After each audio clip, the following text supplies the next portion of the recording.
My father stood up at my rehearsal dinner and said, "I won't walk you down that aisle." That's all I heard, one sentence. No emotion, no apology.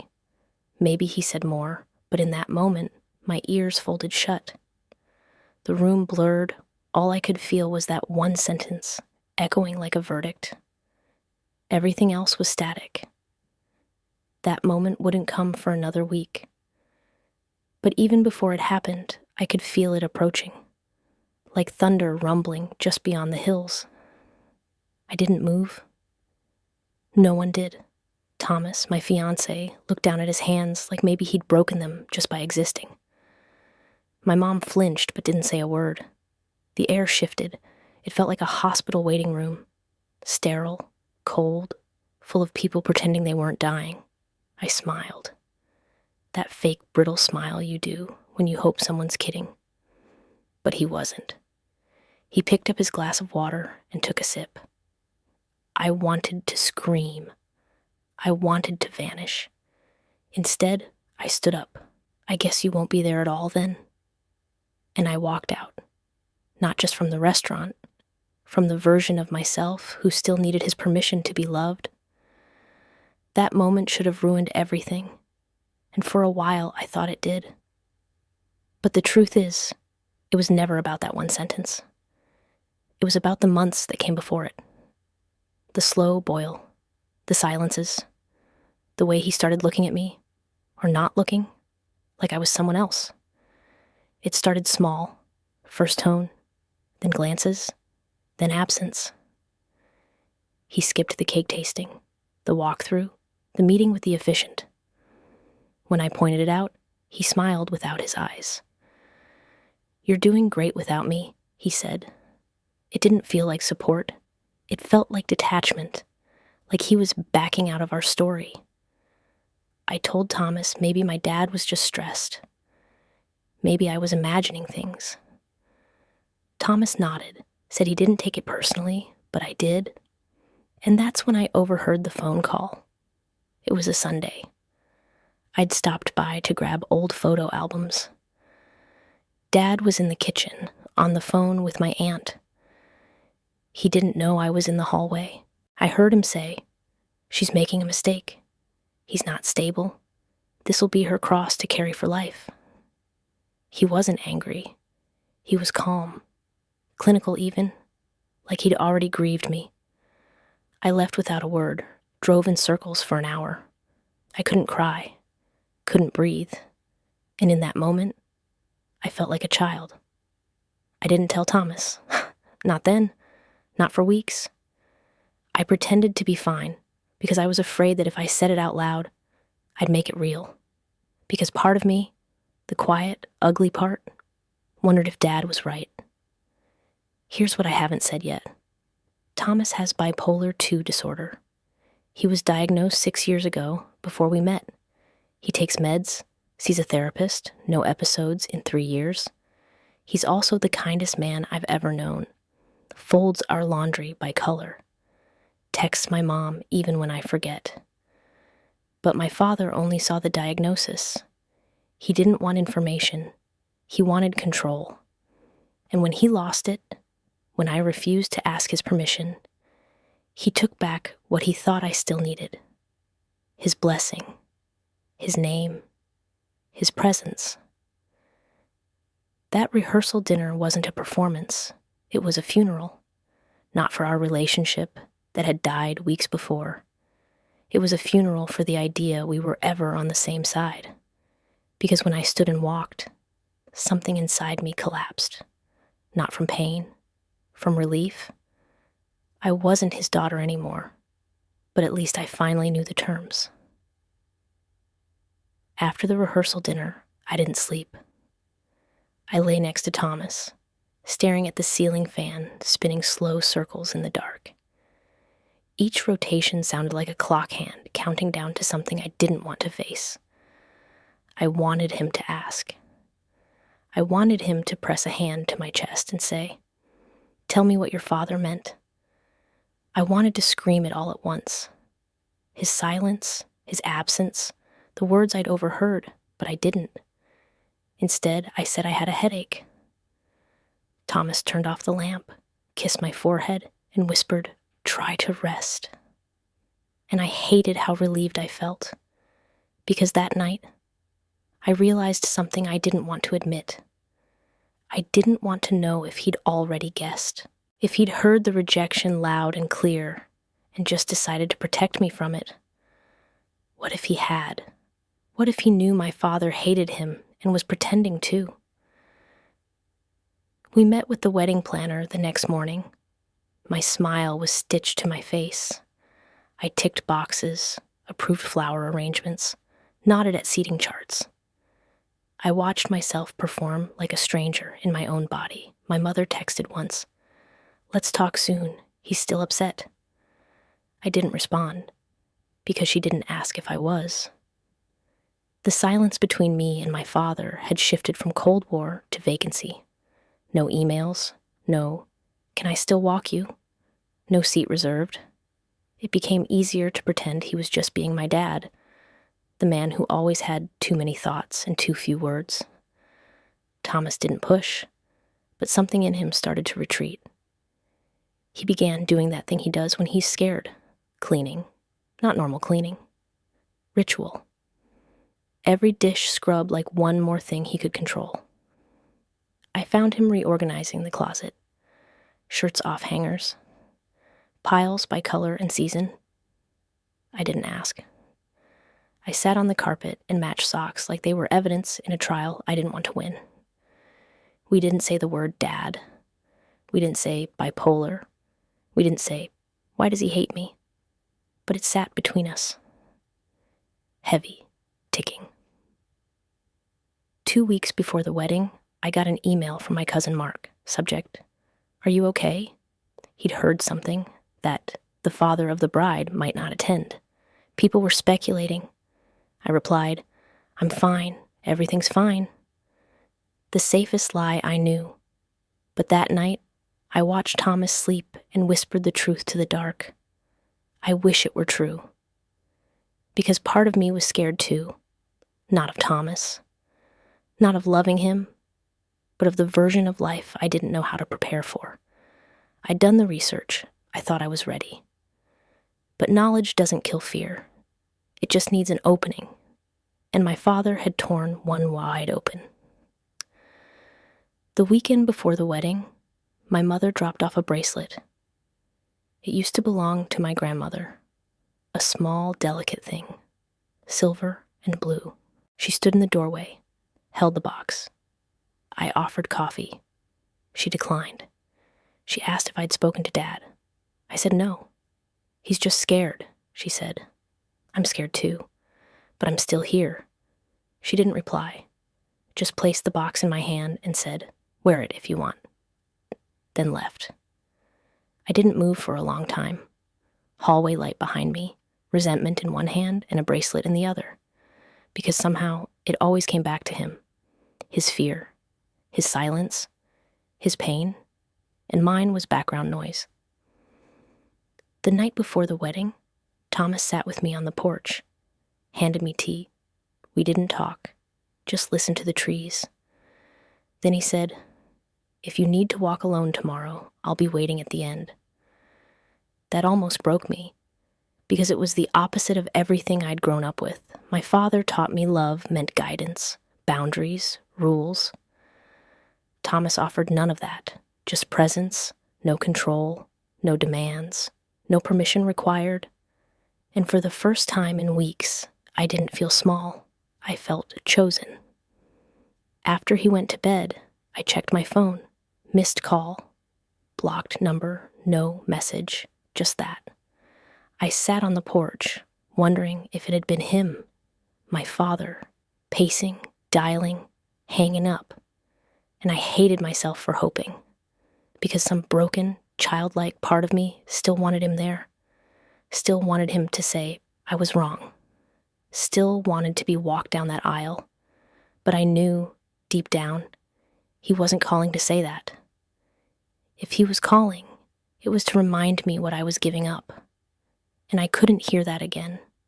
Not on the night before I said yes to someone who never asked me to shrink.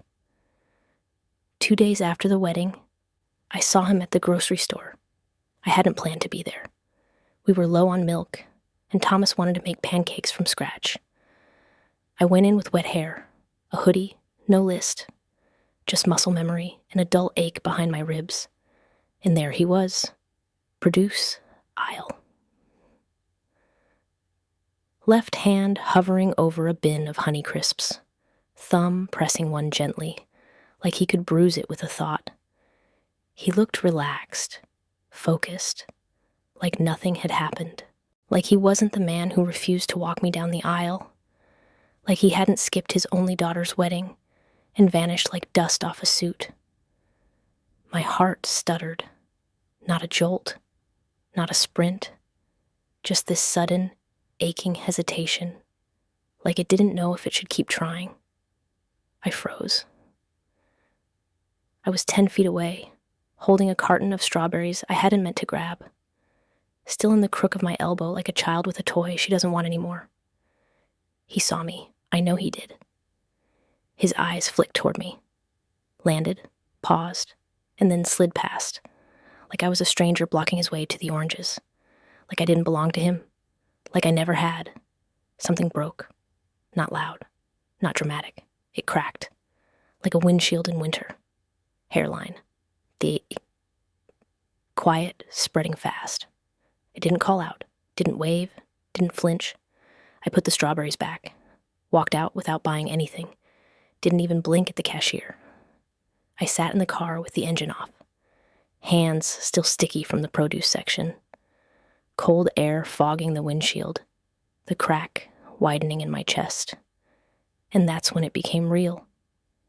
He wasn't undecided. He wasn't wrestling with guilt or shame or torn loyalties. He was finished.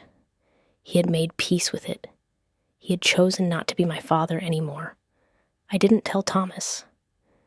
He was home, barefoot in the kitchen, still in pajama pants, flipping eggs and dancing to some 90s song I couldn't name.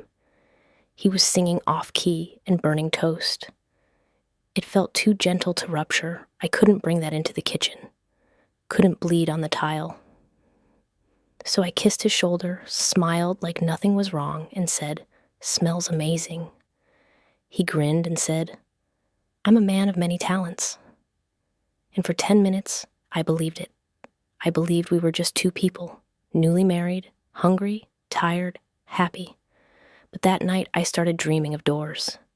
It was always the same hallway, endless, narrow, pale green walls, rows of identical doors.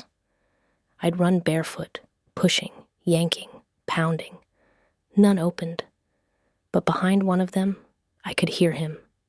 My father, muffled, distant, just saying my name, over and over, not shouting, not begging, just calling, soft, measured, final. I could never find which door it was. I'd wake up in sweat, fists balled, throat dry, like I'd swallowed sand. Sometimes Thomas stirred. He'd reach a hand to my back and mumble, "You okay?" I'd whisper, "Just a weird dream." But it wasn't the dream that scared me. It was the hope behind it, because the truth was uglier than nightmares. The truth was, even after everything, even after the apples, the silence, the stare, I still wanted him to change his mind. I still wanted the phone to ring. Still wanted to hear. I couldn't be there, but I was wrong. Still wanted to be his daughter. I hated that I wanted it.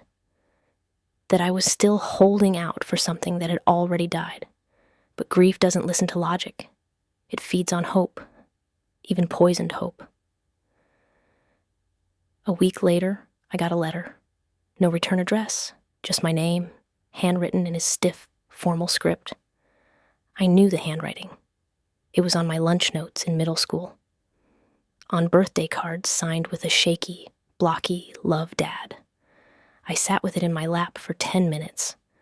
Didn't open it, didn't move. Just held it like a fuse I wasn't ready to light. When I finally opened it, it was one page. No greeting, no sign-off. Just ink, evenly spaced, each sentence like a boundary. You made your decision. So did I. I'm not angry, but I can't pretend anymore. I hope he makes you happy.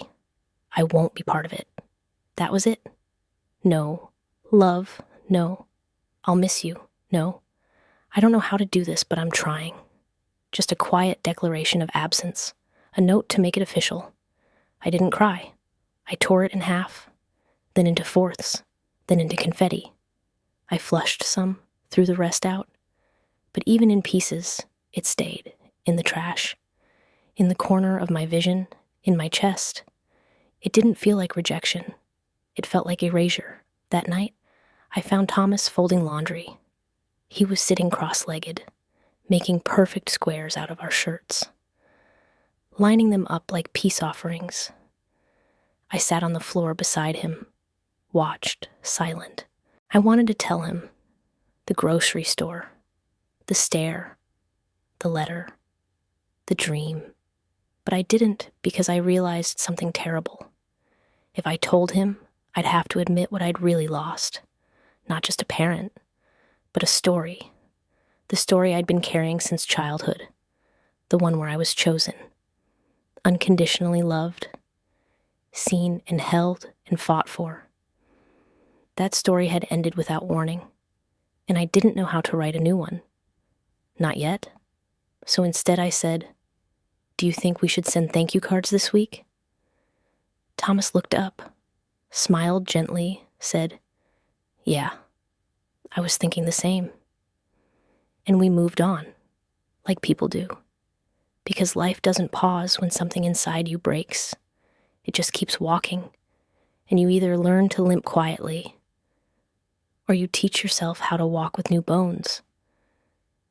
I started looking for him, not like a daughter reaching out, not with calls or letters or confessions, more like a ghost hunter, quiet, careful, desperate for proof he hadn't vanished completely.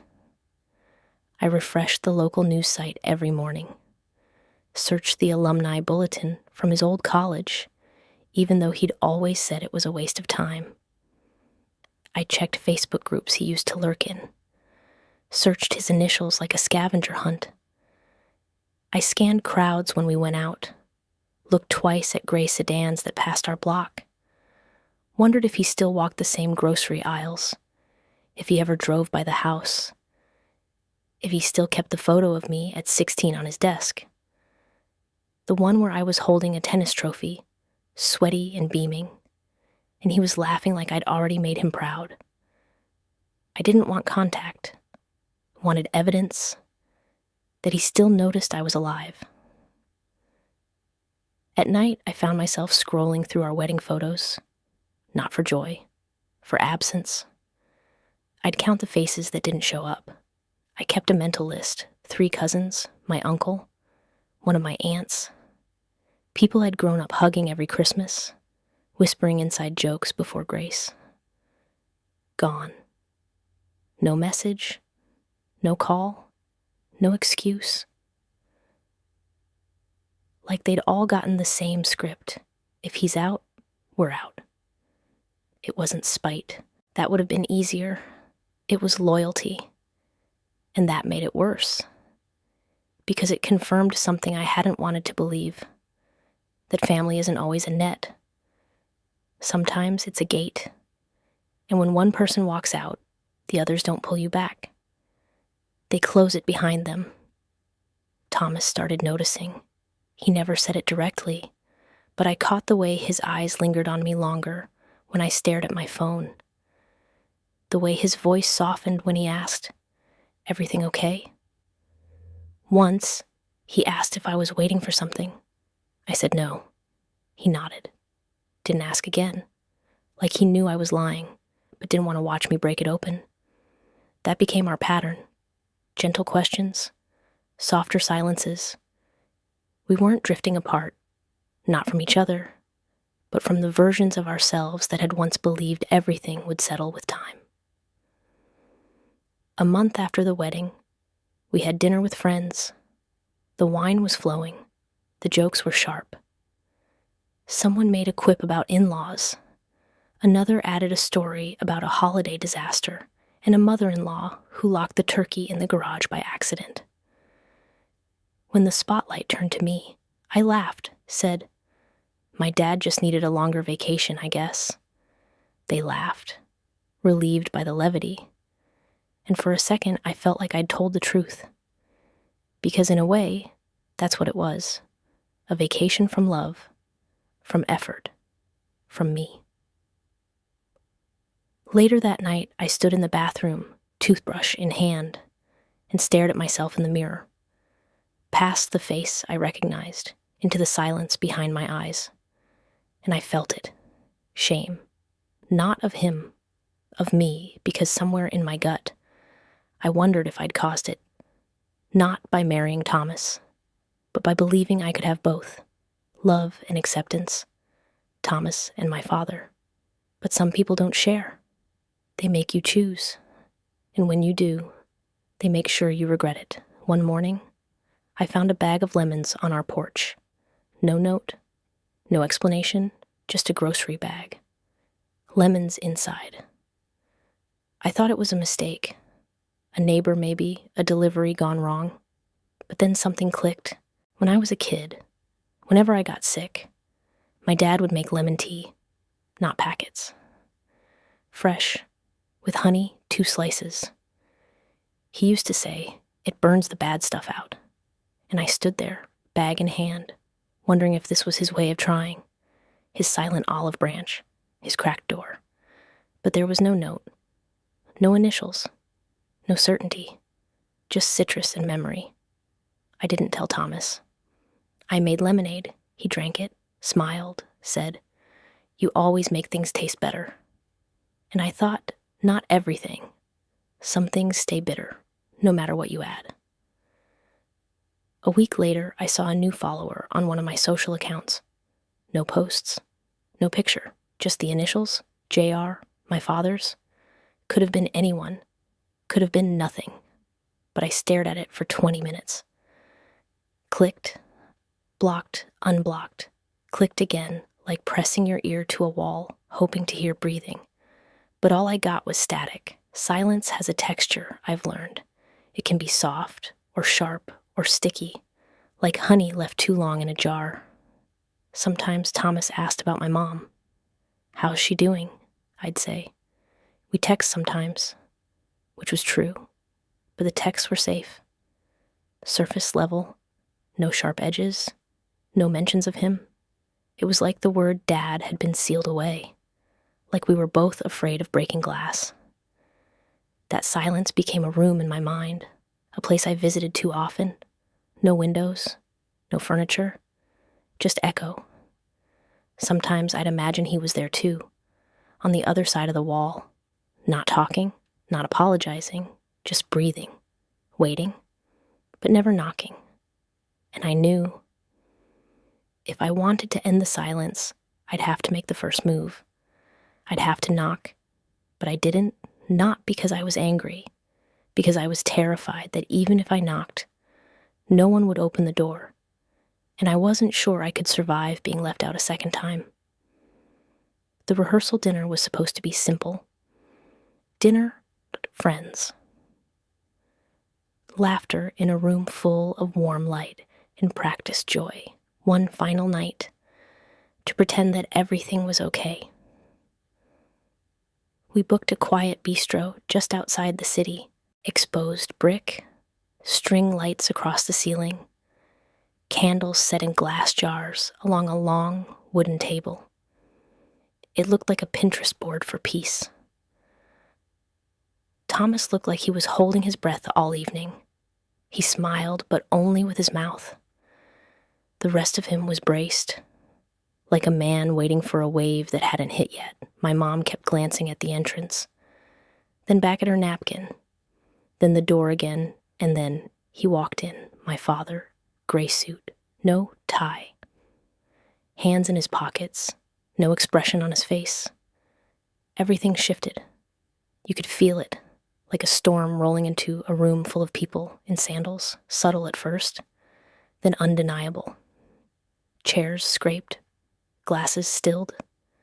The temperature dropped 5 degrees. I stood up before I could think. He looked at me, not through me, at me, but there was no recognition in his eyes, no anger, no warmth, just vacancy. It wasn't like looking at my father. It was like looking at someone wearing his face. He walked to the far end of the table, nodded to a few people, polite and distant, picked up a glass of water like he was reaching for a pen before signing a contract, and then, without raising his voice, he said it. I won't walk her down the aisle. 8 words, measured, empty, not even cruel. It was like he was canceling a service, not severing a bond. Everything stopped. Conversations died mid-word. Silverware hovered mid-air. The room fell into a silence so dense it had weight. My mother's hand flew to her mouth. Thomas looked down at his plate like it had betrayed him. I didn't move. Couldn't. The sentence sat on my chest like a weight I couldn't lift. Then he kept going. She's making a choice I can't support. I won't pretend to bless something that feels like a burden. He said burden like he was diagnosing a patient. Clinical, factual, like he was discussing engine failure. Thomas didn't react, but I saw it. The way his fingers curled around his glass. The twitch in his jaw. The silent question in his eyes that he didn't dare ask.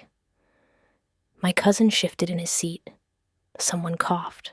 My aunt whispered something sharp into her husband's ear, but no one stopped him. No one said, "That's enough." He stood there, composed, like a man reading an obituary. I raised her to think for herself, and she has. But this isn't love. It's rescue, and I won't watch her drown for it. That was the cut. Thomas didn't blink, but I did, because I remembered something he told me once, years ago, long before we were engaged. We were curled up in bed, talking about fears, and he said, "My biggest fear isn't being left. It's being a burden. Something you survive, not someone you love." And now that word, that one damn word, had been spoken out loud, in public, by my father. I looked at my mom. She didn't meet my eyes. I looked at Thomas.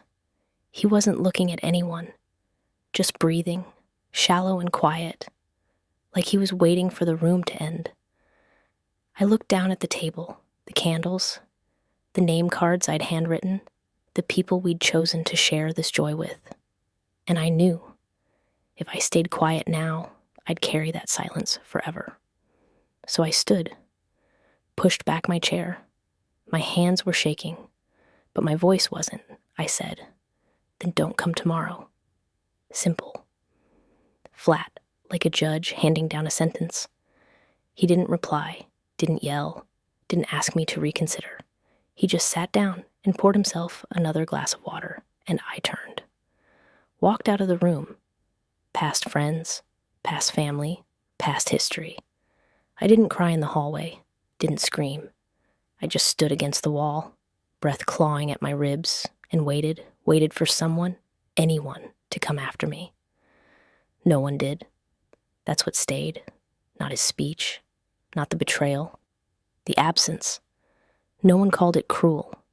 No one said it was too far, because no one wants to get between a father and daughter, even when the father is gutting her in front of everyone.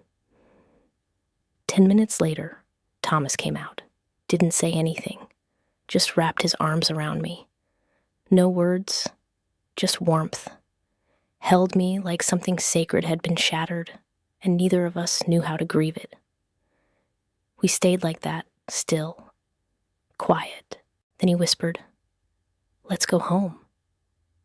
And we did. No cake, no toast, no closing speech, just home. To a house that suddenly felt like a bunker, a place where the war hadn't gotten in yet, but we knew it was coming, and we didn't know who'd be left standing. The morning of my wedding, I woke to silence, no buzz, no ding, no thinking of you or you've got this, just pale light crawling across the sheets and Thomas's slow, even breathing beside me. I stared at the ceiling for a long time, waiting to feel something. Joy, nerves, panic, anything. But there was nothing. It was like I'd been emptied in the night, scraped clean of expectation. Only the shell of a bride remained. I slid out of bed without waking him. My phone lay untouched on the nightstand. Still no messages. I checked. Twice. Not even a spam text. Not even a glitch. And that's when I knew, really knew, he wasn't coming. Not my father. Not even a whisper of him. The venue had a bridal suite, painted soft pink, with faux chandeliers, and a mirror the size of a door. My best friend came early with coffee and lip gloss, and a playlist that used to make us dance in college. I couldn't smile. I tried. God, I tried. But every brushstroke of makeup felt like camouflage. Every bobby pin was scaffolding. We weren't dressing me for a wedding. We were constructing an illusion of a woman, not being quietly unraveled. She talked the whole time. Dresses, honeymoons, someone's ex. I nodded and hummed and laughed at all the right beats. But behind her words, I heard what wasn't being said. I heard his silence. The ceremony was set in the garden. Rows of white chairs. An arch wrapped in roses. Sunshine that looked like blessing but felt like exposure. The planner approached me, clipboard trembling slightly in her hands. She asked softly, "Do you want the reserved chair removed?" I shook my head. She asked again. "No," I said. "Leave it." Because I needed to see it. I needed the proof. That I hadn't made this up. That it wasn't a misunderstanding. That the man I'd once called my hero really didn't show up. I waited inside until the music began, my cue. No one came to walk me down the aisle. There was no second choice. No substitute. No uncle standing in for tradition. Just me. Just footsteps. Just breath. And a dress that felt heavier than it should have. I stepped out. People turned, stood, smiled, and I walked toward Thomas, toward a life we'd spent months planning, toward love. But it felt like walking through water. I saw the empty chair first. Front row, first on the left. The name card still taped neatly to the back, untouched, undisturbed, final. Then I saw my mother, 2 seats over, alone. She didn't smile, didn't cry, just sat there like she was attending someone else's ceremony, as if the daughter walking down the aisle belonged to another woman. And that's when it hit me. She wasn't neutral. She had picked her side. Thomas looked at me as I reached him. No words, just his hand reaching out, steady and sure. And in that grip, I felt something solid for the first time that day. We said our vows. His voice didn't shake, mine did. We kissed. There was applause.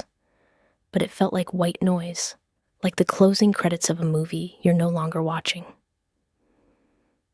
At the reception, there were flowers and food, and people pretending they didn't notice the hole at the center of the room. I floated from table to table, thanking people, hugging friends, taking pictures, but I wasn't really there. I was watching a version of myself go through the motions, while the real me stood somewhere outside, looking in. The first dance played. We moved together, his hand on my waist, my head near his shoulder, and in the corner of the room, I saw my cousin, the one who used to sneak me cookies at family dinners, wiping tears from her eyes. She was close to him, my father, and I wondered, was she crying for me, for him, or for the space between us that had once been filled with love, now just air and ache?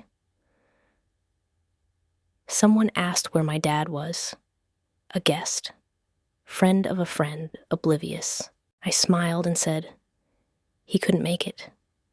And the words tasted like glass in my throat, because he could have. He just didn't want to. Thomas gave a speech, simple, short, grateful. He said, we built this day ourselves, every part of it. and I wanted to scream because he was right. We did. Every napkin fold, every playlist, every blessing we never got, we gave to ourselves. After the speeches, the dancing, the cake, my mother vanished. No hug, no smile, no photo. Later, I learned she told the planner she wasn't feeling well. I wondered if it was grief, or just the weight of her own silence finally crushing her spine. After everyone left, we returned home. Still in my dress, I sat on the kitchen floor with a slice of leftover cake, scooping it with my fingers like a child. Thomas came in, loosened tie, no shoes. He didn't ask why, just sat next to me, picked up a fork, and we ate like that, quiet, slow, sticky fingers, sweet mouths. It was the only honest moment of the day, and in that moment, I knew. We hadn't just gotten married. We'd survived something, and the hardest part wasn't over. After the wedding, the silence grew. It didn't explode. It didn't scream. It just thickened, like humidity, like smoke, like a curtain slowly lowering over your life, until even the daylight felt dimmer. Every week passed without a message. Every month without a call. Each void stacked like bricks until the silence wasn't just the absence of sound. It was the shape of the room I lived in.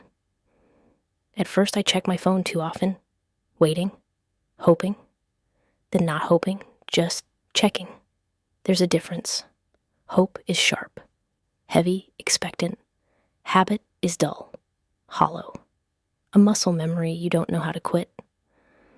Thomas and I moved into a new apartment a few blocks closer to downtown. Smaller than the last one, but quieter. The kind of quiet that's earned, not imposed. We painted the walls ourselves. Ate on the floor the first night. Unpacked slowly, the bedroom caught the morning light just right. He liked that, said it made coffee feel like something sacred. We started cooking more. Simple meals, stir fry. Grilled cheese. Things that didn't require much thought. We watched shows we'd already seen, the kind where you know the plot twists and still flinch anyway. We were happy. Kind of. At least that's what I told people when they asked. But happiness is hard to measure when you're grieving something that didn't die. Just chose to vanish. No funeral. No closure. Just absence with sharp edges. My father never reached out. No email, no call, no stray congrats from a number I didn't recognize. Just nothing. And over time, that nothing began to mutate into something that rewired how I experienced everything else. A birthday card from a friend felt quieter. A laugh at lunch didn't echo as long. When you're missing a part of yourself, joy becomes filtered, like music through water. Even your own voice sounds different. My mother faded too. It wasn't sudden. At first, she still texted, a thumbs up, a recipe, an old photo she thought I'd like. But I noticed her pauses got longer, replies more distant. Until one day, she didn't respond at all. And I didn't follow up because space turns into distance. Distance turns into silence. And silence, eventually, turns into forgetting. Soon I didn't know if she remembered my birthday, so I didn't remind her. Thomas didn't ask about it much. He was gentle, present, thoughtful in ways no one had ever been to me. He picked up more of the chores. He hugged longer, made tea more often. He never said, "Are you okay?" He knew the answer, and I didn't offer more than I could give because we both understood something neither of us said out loud. If I ever said it, my father chose not to love me. Something in me would rupture, not break, not shatter, just collapse in on itself. One afternoon, months later, I saw a man in the grocery store who looked just like him. Same walk, same gray jacket, same habit of glancing at his watch like he was always a minute late to something. I followed him. 4 aisles. No plan, no logic. Just that ache behind my ribs that whispered, what if? But when he turned around, it wasn't him, and I felt relief before I felt grief, because I knew if it had been him and he hadn't spoken, that would have been worse. That would have killed the last flicker of anything I was still clinging to. Seasons turned. Photos from other family weddings started appearing online. A cousin, a niece, even one of my father's former co-workers. In one photo, I saw him, standing with a new niece on his arm, smiling like the son belonged to him. The caption said, "Family is everything." I didn't screenshot it, didn't rage, didn't cry, just stared. Long enough for the pixels to become shapes, then colors, then nothing. I deleted the app. The year ended quietly. No party, no countdown, no promises. Just Thomas, me a bottle of cheap champagne, and a couch with 2 worn-in spots. He kissed me at midnight, and I remember thinking, I made the right choice, even if it cost me everything else, even if no one clapped, even if my family's love came with expiration dates I didn't know I was agreeing to.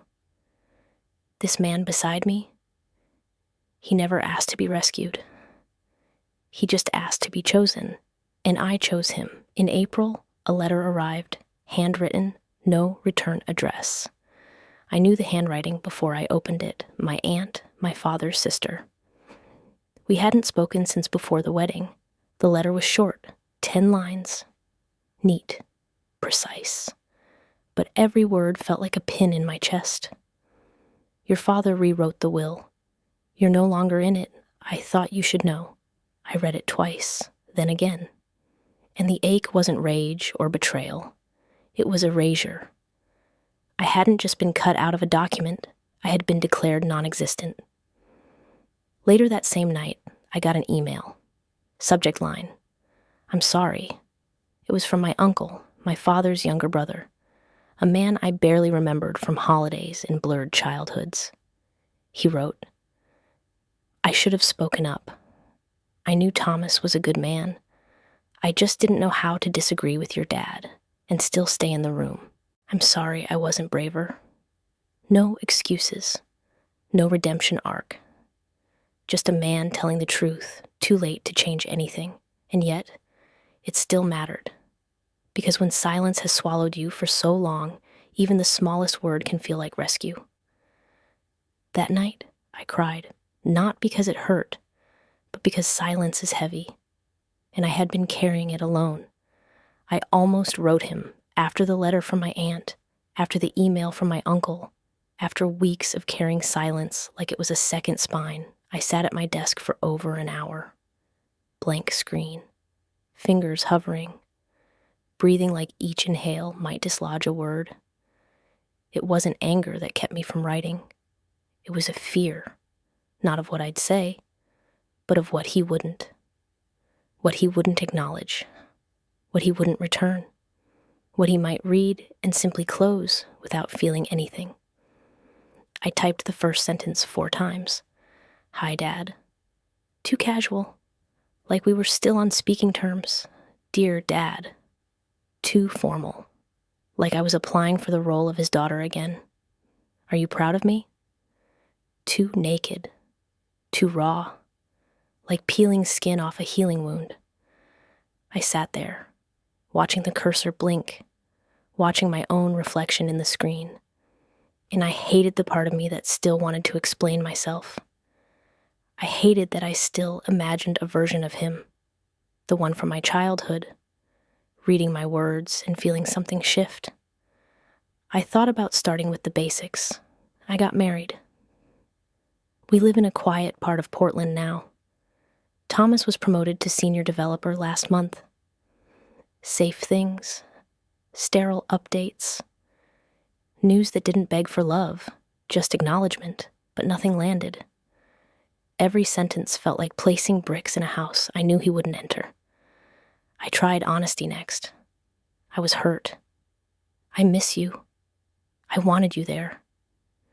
But then the voice returned, that cruel, familiar whisper. He knows that. He just didn't care. In that voice, I hated how much it sounded like his. Thomas was in the kitchen, fixing the faucet. I could hear the dull clank of tools, the rush of water, a frustrated breath under his tongue. Normal sounds, everyday marriage sounds. And still I sat frozen, paralyzed by a man who hadn't spoken to me in over a year.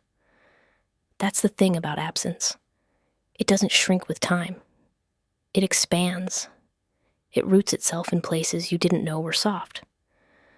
I wrote a name, Dad, then stopped, because I didn't know who I was writing to anymore.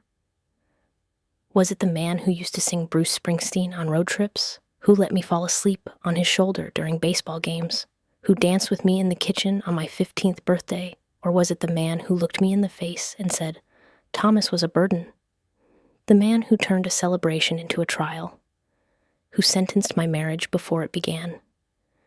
Maybe they were the same man.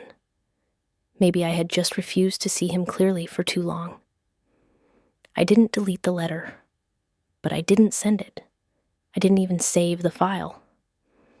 Just closed the laptop and left it floating in digital limbo. A message in a bottle I never threw to sea. That night, I told Thomas. Not the full story, just enough. I tried to write him, I said, somewhere between brushing my teeth and folding laundry. He didn't ask what I said. He didn't ask why. He just looked at me, gentle and steady, and said, You don't owe him anything. And I wanted to believe that. I did believe it, but still, some part of me, the part that remembered lemon tea and childhood lullabies, still wished I owed him something, because owing means connection, and connection means maybe, just maybe, there's something left to fix. Later that week, I found an old voicemail buried in my phone's archive. It was from months before the wedding, before everything. He'd left it after a missed call. His voice was softer than I remembered, almost uncertain. Hey, just wanted to hear your voice. Call me back when you can. No explanation, no urgency. Just a fragment of the father I used to know. I listened to it twice, then again, then saved it to a backup drive. Not because I needed the words, because I needed the voice, the proof that once he wanted to hear me, I didn't send the letter. But that night, I wrote something else. Tucked between a grocery list and a half-finished thought in my journal, I scribbled, Forgiveness doesn't mean absence of pain. It just means pain without revenge. I underlined it twice because it felt important, because it felt like the only truth I could hold without breaking. That's what I carried with me into the quiet weeks after. Not peace, not closure, just the knowledge that I didn't return the silence with fire. I held it, quietly, because I had learned something I hadn't wanted to know. Some inheritances are heavier than money, and sometimes the thing you inherit is the wound itself. Summer came back around before I noticed. Not with fireworks, not with fanfare, just with longer light through the kitchen window and the smell of jasmine creeping in from the street. The air shifted. The sidewalks smelled like warm dirt and cut grass. Cars drove slower. People lingered longer. One evening, Thomas looked up from his laptop and asked, Want to drive to the coast tomorrow? No reason. No plans. Just a question. I said yes. He didn't ask why I didn't hesitate. I didn't offer it, but something in both of us knew it wasn't just a drive. We packed snacks, blankets, a thermos of coffee. Dug out an old playlist from our early days, the one with songs we used to argue about in the car. Left the city behind without checking the traffic. No schedule, no phones. Just 2 hours of soft silence and songs we half remembered. Halfway there, I rolled down the window and let the salt air slap my face. And that's when I realized it had been exactly a year to the day. A full loop around the sun since the wedding, since the empty chair, since my father decided not to walk me forward. I'd known the date was coming. It hadn't snuck up on me. But for once, I hadn't prepared for it. I hadn't written a script in my head, hadn't rehearsed a breakdown, hadn't waited for the sting. And still, there it was. Soft, but real. The awareness, the ache. We got to the coast before sunset. Windier than I expected, fewer people. Thomas didn't talk much, just grabbed my hand and started walking barefoot across the sand. I didn't ask where we were going, didn't ask anything. For someone who used to need answers, need explanations. That was new, and it felt good. The waves were cold, the sand was soft, the gulls circled overhead, like they were warning us not to leave crumbs behind. We didn't talk about the wedding, didn't talk about the silence that came after. But it hovered between us anyway. Less like a ghost and more like a shadow we'd stopped being afraid of. There was a moment near sunset when I sat on a piece of driftwood and pulled out my phone. Not to call, not to text, just to look at the name in my email drafts. The letter I'd never finished, still there, still waiting. And for one fragile moment, I hovered over it, like maybe I'd find something new inside. But I didn't open it, because I didn't need to read it to remember what it said. And I didn't need to send it to prove what I'd survived. I let the phone go dark and shoved it back in my bag. Not because I was over it, but because I finally believed something I hadn't dared to trust before. That some griefs aren't meant to be solved. That closure is a myth, a word we use when we're desperate for clean endings. But love, when it's taken back, doesn't leave a neat scar. It leaves a space. And sometimes you learn to grow around it. We stayed until it got cold. Thomas pulled the blanket over our shoulders. We watched the last sliver of sun sink behind the water. On the drive home, he held my hand at red lights. Didn't ask what I was thinking, didn't fill the silence. And for once, I didn't either. We stopped for coffee, sat in the car, listened to old songs like they were new again. When we got home, Thomas went to shower, and I opened my laptop, clicked on the email draft, watched the cursor blink. Then, without reading a single line, I hit delete. No ceremony, no hesitation, no screenshot to remember it by. Just gone. I didn't feel triumphant, didn't feel brave, just clear. Like I'd finally stopped knocking on a door I knew would never open. Like I'd finally turned away. Not in anger, but in mercy. Later that night, I pulled out an old photo album, the one my father made when I was 12. Plastic sleeves, scribbled dates in blue ink, pages stuck together from time and weather, Yellowstone, 5th grade play. That Christmas morning when I opened the telescope I'd begged for. He was there in every photo, smiling, present, arms around my shoulders. I stared at one in particular, me, missing 2 front teeth, holding a snow globe he'd brought from Denver. His arm around me, our cheeks pressed close. I stared until the image stopped being sad, then closed the book and put it away. Not out of bitterness, but because I didn't need to keep proving to myself that we had once been close. We had. And still, here we were. That night, Thomas lay beside me in bed. The fan whirred overhead. The neighbor's dog barked once and fell quiet. He asked, "How do you feel?" I didn't answer right away. Then I said simply, "I didn't write him." He nodded. Didn't ask why. Didn't ask what changed, because sometimes the most important choices don't need witnesses. just the quiet relief of having made them. A few months passed, not in dramatic arcs, not in chapters, just days folding into one another, like laundry you keep meaning to put away. Nothing grand happened. No letters arrived, no surprise apologies or voicemails from unknown numbers. Just silence and life, as it always does, kept moving. Work, groceries, birthday parties for friends' kids, deadlines, traffic, quiet dinners where we both scrolled on our phones too long.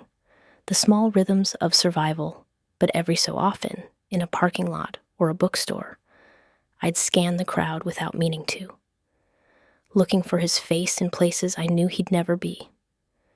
It wasn't hope, it was reflex, muscle memory.